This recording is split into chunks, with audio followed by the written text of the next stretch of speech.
So yesterday, Team Liquid and FNATIC faced off in the Esports World Cup, a pretty exciting matchup that is a rematch from MSI in which Team Liquid took down FNATIC pretty handily in that tournament, and needless to say, it was pretty much a repeat of that. Team Liquid absolutely smashed Game 1 and then ended up pulling out Game 2 in a pretty banger close game. And I want to talk a little bit about the complete and utter collapse of FNATIC this split. This is a team coming from LEC that started out 6-0, was absolutely destroying everyone in their path, and was looking to be a really strong contender to either win the split or be a very high finisher in the split.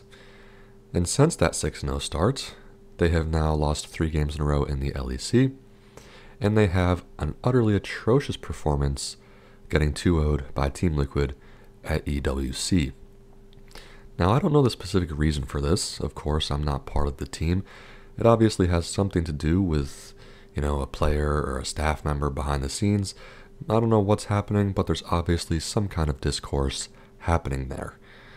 You can see it on their player cams. You can see it in their gameplay, in their drafting.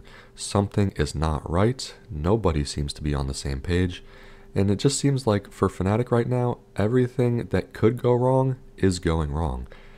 So, in the first game against Team Liquid yesterday, they tried to pull a T1 and put an ADC in the top lane with the Varus.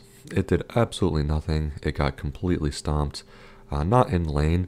It did okay in the lane, but come team fight stage in mid-late game, he just really started running it, and honestly I think it was more of an Oscar Innen thing than a Varus thing.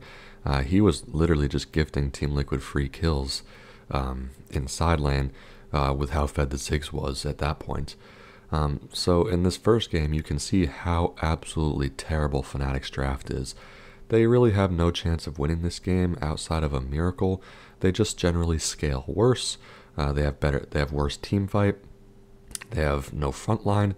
And they just kind of have bad champions. Varus top lane is obviously very punishable, and we saw why. Also, the build he did was absolutely terrible. He went Terminus into Zhonya's Hourglass. I have zero clue what the thought process there was. That was completely int. The Kassadin pick just doesn't fit with the rest of the team at all. It's also just a bad Kassadin pick because you're playing into Rakan and Viego, which is sufficient lockdown against that pick, and if Viego gets that reset, that body, it's going to be pretty much doomed for FNATIC to begin with. So, in addition to that, the Alistar is just, in general, a super useless champion. That's really bad. And also, people have started doing this utter degenerate Kai'Sa build with static Shiv Rush instead of Kraken Slayer. I wasn't a fan of on-hit Kai'Sa to begin with, but Kraken Slayer is definitely a much better item than Static Shiv. I think Static Shiv really shouldn't be purchased on anyone. Maybe Zeri if you really want to, but in general, Kraken Slayer is always the better option. You're always going to be doing more damage with that item.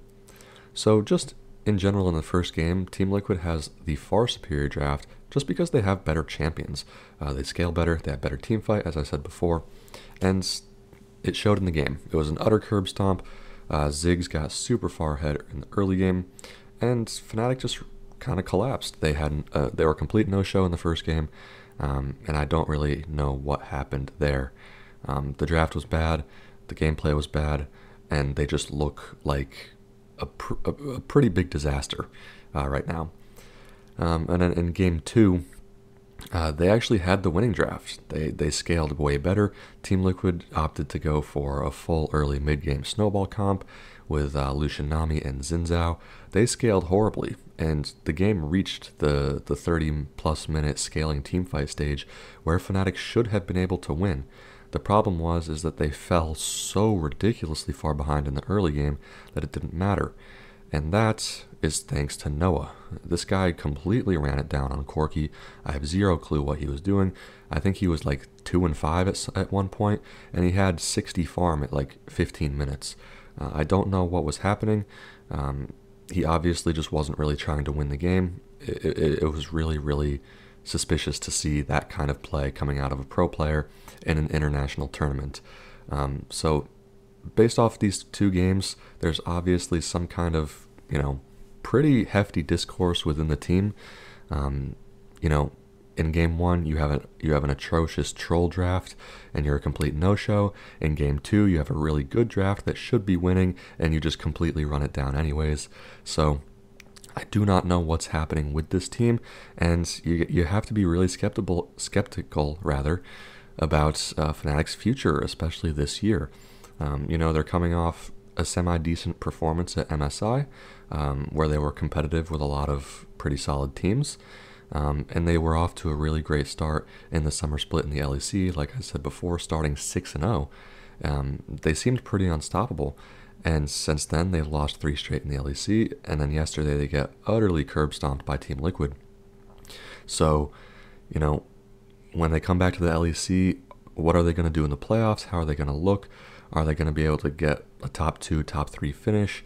Are they going to be able to qualify for Worlds? Because right now, in that league, BDS, SK, and G2 are looking pretty good. I don't know how many seeds Europe is getting this year, but assuming they only get 3, FNATIC is definitely not going to be qualifying for Worlds. Even if they do end up getting 4 seeds, you might default to FNATIC just because the rest of the league is so trash, but Europe fans should definitely not be confident in FNATIC if they do end up going to Worlds. It's pretty scary, pretty unfortunate to see how far they've collapsed this quickly as well. We've seen other collapses in the past, like in 2020, I want to say, or Cloud9, when they had that ridiculous spring split. They started 9-0 in summer split, and then they ended up not qualifying for Worlds as one of the, if not the most dominant teams in North America ever. So we have seen collapses like this before. It just confuses me what happens so quickly within a team to make this kind of thing happen. So it's definitely unfortunate to see. I don't have anything against FNATIC. I hope they resolve their issues quickly and they can get back on track. But as of now, it's looking pretty rough for them. Getting eliminated on the first day of the EWC this quickly in this manner against a North American rival is definitely not the look you want to give at an international tournament. But like I said, we'll have to see if they can get back on track in the playoffs in Europe. Otherwise, FNATIC might have a very abrupt ending to their 2024 season. Let me know what you guys thought of their performance yesterday against Team Liquid, and where you think FNATIC can go the rest of this year, if you think they can resolve their issues and get back on track. Thanks for watching. See you next time.